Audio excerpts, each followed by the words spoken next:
First off, the Secretary General met in Beirut today with Lebanese Prime Minister Najib Mikati, and he reiterated his message of solidarity with Lebanon and its people at this difficult time. The Secretary General said after that meeting that he was very encouraged in his meetings over the past days with the President, the Speaker, and the Prime Minister. There's a clear guarantee that elections will take place in the beginning of May. What is doing in relation to the preparation of the negotiations with the International Monetary Fund. He met earlier with the Speaker of the Parliament, Nambi Berry, and told reporters afterwards that only Lebanese can solve Lebanese problems, but the international community needs to strengthen its support to Lebanon to overcome the present difficult circumstances. Earlier today, the Secretary General visited the port of Beirut to pay tribute to the victims that lost their lives and to express his solidarity to all those wounded and to the families. He said that he knows the will of the people to know the truth and to have proper accountability for that tragedy. Yesterday, the Secretary General arrived in Beirut and met with President Michel Aoun at Babda Palace.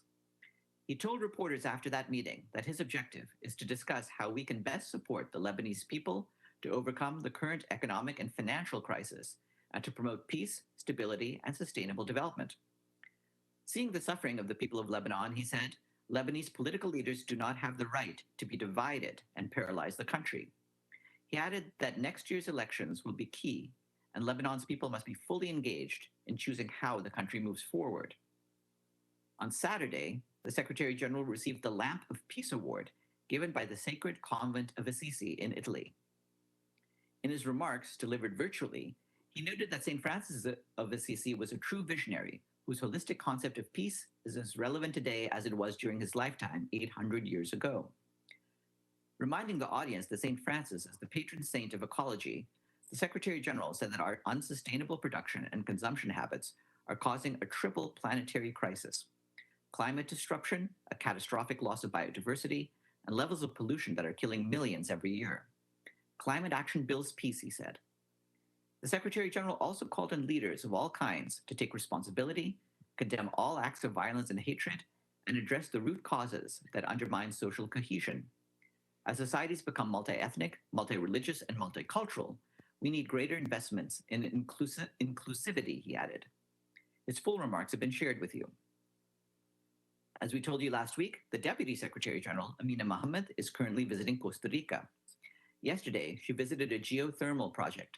Some 99% of the population of Costa Rica has access to electricity, and nearly all of its electricity matrix is from renewable sources. The Deputy Secretary General also met with communities working on mangrove restoration. Today, she's meeting with President Carlos Alvarado and his cabinet to discuss social protection, COVID-19 recovery, and sustainable development. The Deputy Secretary General will return to New York tomorrow. Garrett Peterson, the Special Envoy for Syria, briefed the Security Council this morning and said that we can only look back on 2021 as a year of deepening suffering of the Syrian people. Despite no shift in the front lines, he said, we have seen continuing violence against civilians and systematic human rights abuses, including against women and girls. He added that levels of hunger and poverty have escalated as the economy has continued to implode, with 14 million people in need, the highest number since the conflict began. Mr. Peterson said that all parties confront a strategic stalemate on the ground that has now continued for 21 months with no shifts in front lines, making it increasingly clear that no existing actor or group of actors can determine the outcome of the conflict, and the military solution remains an illusion. The Special Envoy has said that he is ready to convene a 7th session of the Constitutional Committee in Geneva as soon as understandings are in place. Martin Griffiths, the Emergency Relief Coordinator, briefed the Council members by VTC and discussed the Secretary General's report that describes the robust system in place regarding the distribution of cross-line humanitarian aid. He said that in northwestern Syria, the UN humanitarian system has boosted its efforts to provide cross-line aid. But he added that at this point, cross-line aid deliveries cannot replace the cross-border humanitarian operation. Mr. Griffiths said that humanitarian needs have grown while funding has shrunk. He warned that we are failing in our responsibilities to the people of Syria. And yesterday, Martin Griffiths addressed the 17th extraordinary session of the Organization of Islamic Cooperation Council Foreign Ministers in Islamabad. He warned that Afghanistan's economy is now in free fall, and if we don't act decisively and with compassion, he fears this fall will pull the entire population with it. Mr. Griffiths stressed that the need for liquidity and stabilization of the banking system is now urgent, not only to save the lives of the Afghan people, but also to enable humanitarian organizations to respond. He warned that by the middle of next year, universal poverty, reaching 97% of the population, could be the next grim milestone. The Undersecretary General for Humanitarian Affairs said that our humanitarian response is effective and continues to scale up. But Afghanistan will not get through the winter on emergency aid alone. He emphasized that we also need flexible donor funding that can be used to ensure salaries for public sector workers and support to basic services such as health, education, electricity, and livelihoods. Mr. Griffiths also added that going forward, we need continued constructive engagement with the de facto authorities in a process of meaningful dialogue to clarify what we expect of each other. The UN peacekeeping mission in the Central African Republic, MINUSCA, strongly condemns the recent violence deliberately targeting civilians in Boyo in the Waka prefecture. Our colleagues say the town was the scene of violence earlier this month, perpetrated by armed combatants linked to the anti-Balaka.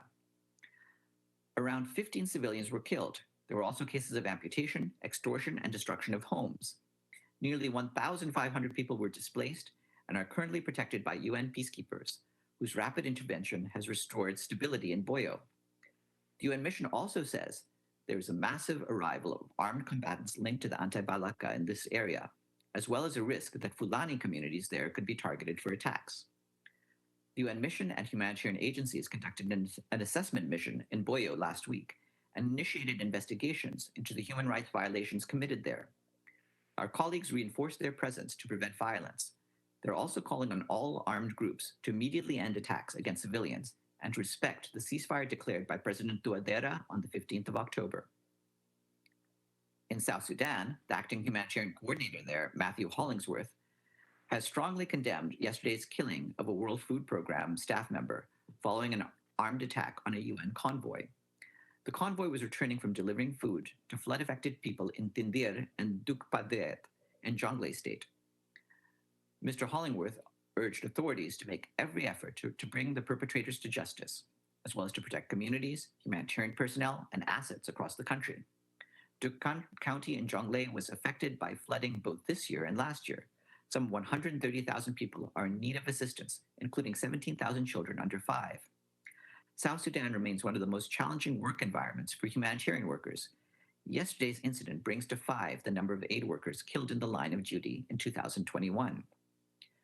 Turning to the Philippines, our humanitarian colleagues tell us some 1.8 million people have been affected by Typhoon Rai, with more than 630,000 having been displaced.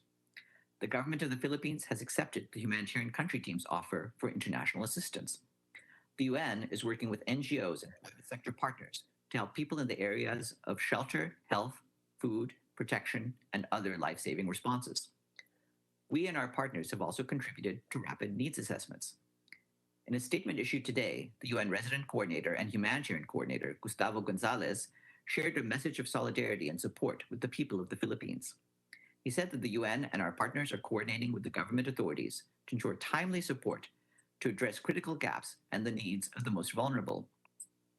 Mr. Gonzalez will visit the island of Dinagat Island this week to see the situation on the ground. I have some COVID-19 updates for you. The UN team in Timor-Leste, led by Resident Coordinator Roy Trivedi, is supporting the country's COVID-19 response and recovery efforts. We're helping to procure essential equipment and supplies and maintain isolation centers. We are also supporting vaccine delivery and logistics, as well as virus surveillance. While there have been no reported cases of the Omicron variant, the government and UN remain vigilant and continue monitoring, testing, and promoting public health and social measures. The UN is supporting the government and partners in developing and disseminating messaging on prevention and the importance of vaccination. To date, 80% of the population has received their first dose of the vaccine, and 60% have received their second dose. Around 1/5 of the 1.1 million doses administered so far were received through COVAX. In Zambia, which continues to record more cases of the Omicron variant, the UN team, led by Resident Coordinator Kumba Margadio, continues to address the multiple impacts of the pandemic. The The UN team is working with the government on boosting contact tracing, border health security, and laboratory and procurement capacities. The World Health Organization has supported genomic sequencing, which helped detect Omicron in the country. The UN is also helping to scale up the vaccination campaign, with more than 3.7 million vaccine doses having been delivered to Zambia through COVAX. The United Nations Interagency Group for Child Mortality Estimation today released a report showing that the world remains significantly off track to meet the Sustainable Development Goals on ending the preventable deaths of newborns and children under 5.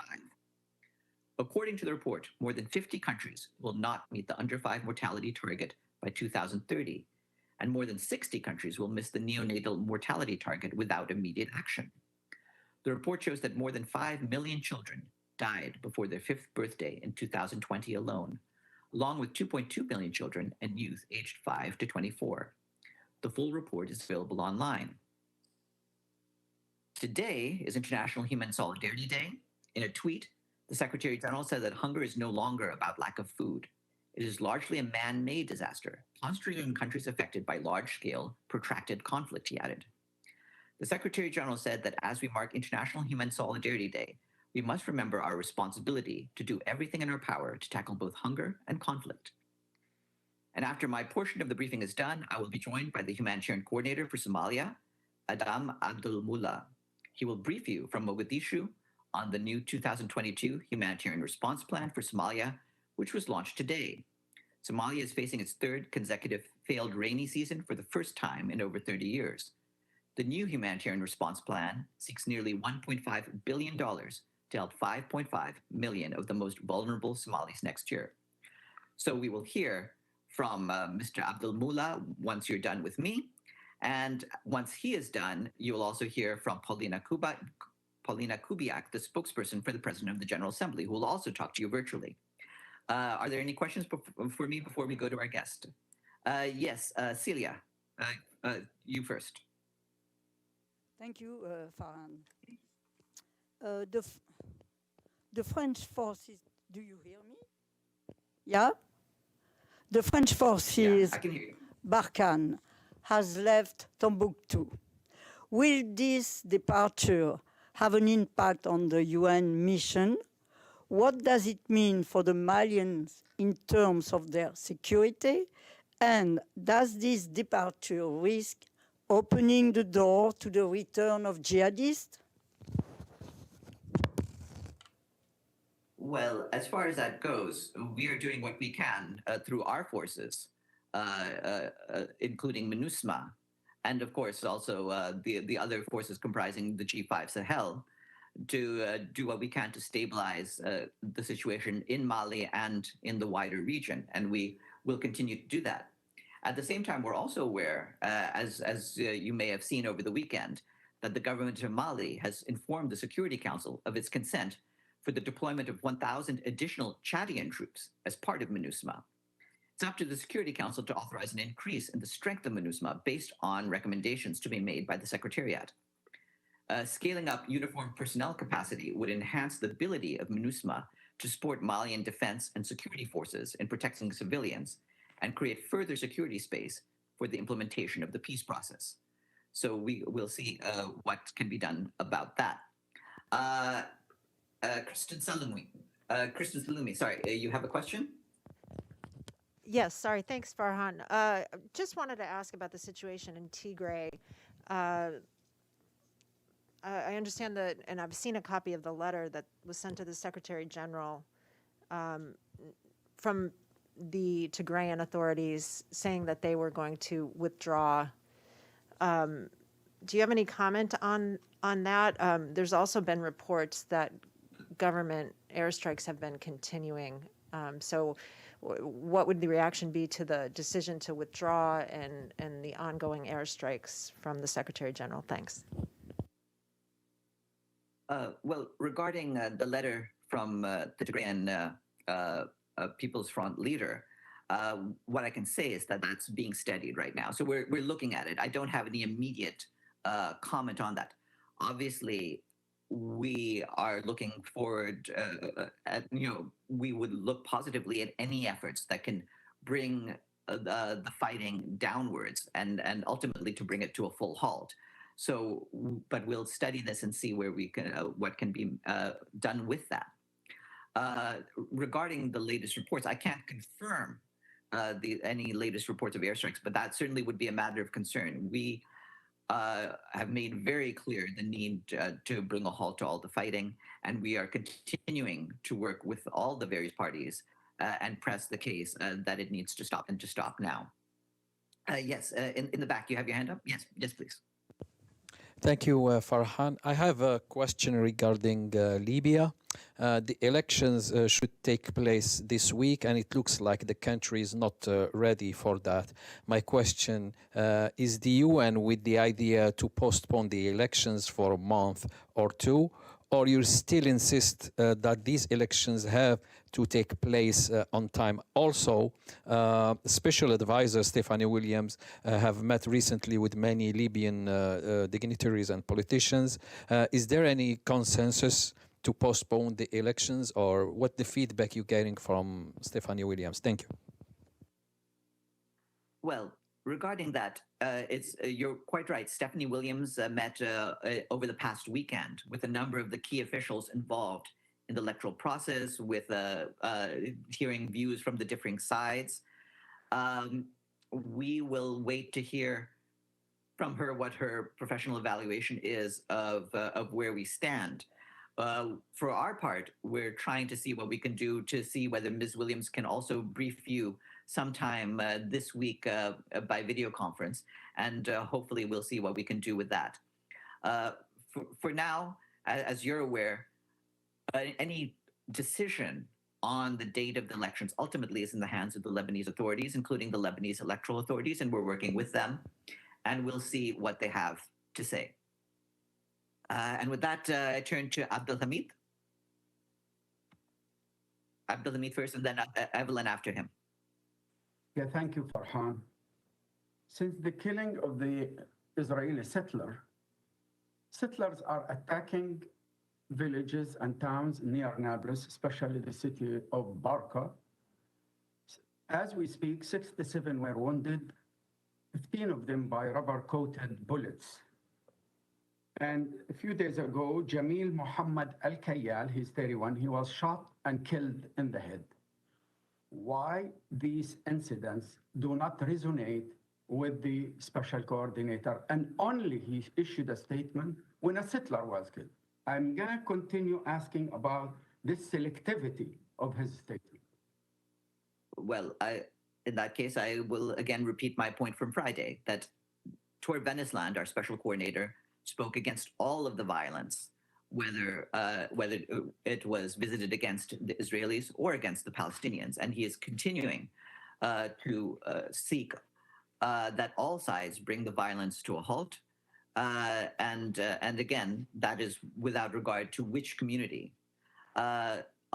Ultimately, our worry is that this can spin out of control. We want a de-escalation, and we want it to stop so that all people, Israeli and Palestinian alike, will go back to a situation where they can live without fear. Evelyn. Yes, thank you, Farhan.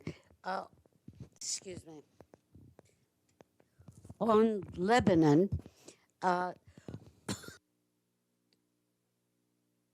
thing specific aside from existing UN programs that he hasn't offered before. I may have missed that, but he didn't. Did he say anything about investigation of the big disaster or anything else?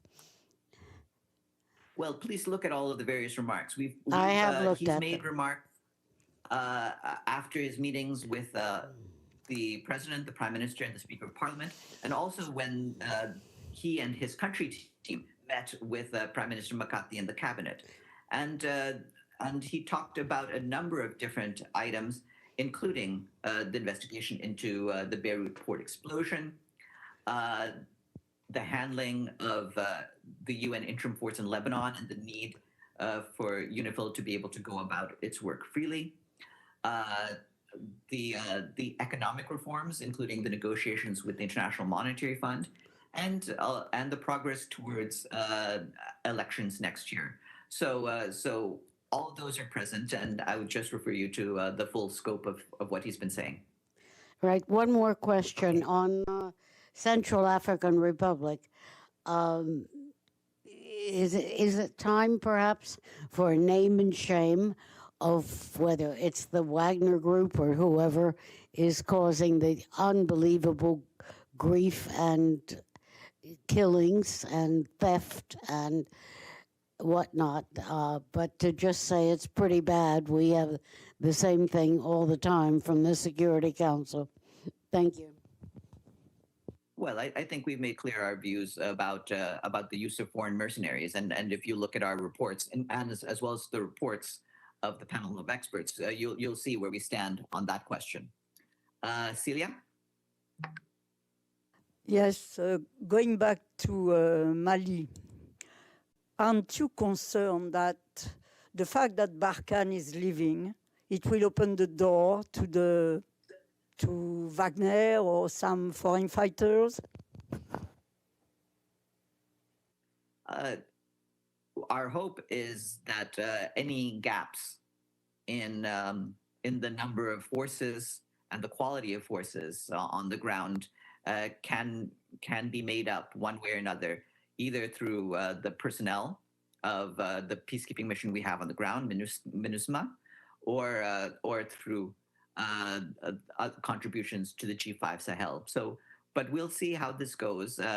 Again, I told you about the offer that we were exploring over the weekend, and we'll continue to look at other ways of making sure that our forces on the ground are sufficient to meet the needs on hand.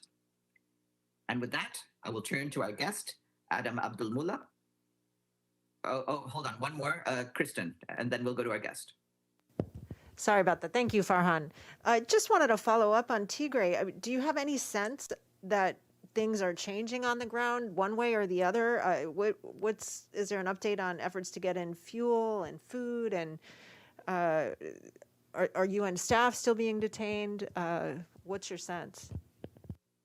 Yes, UN staff are still being detained. In fact, sadly, I can say that there's an increase, not a decrease, in the staff that have been detained. We now stand at 11 UN staff members and 2 dependents who are under detention. And again, we call for all of them to be released.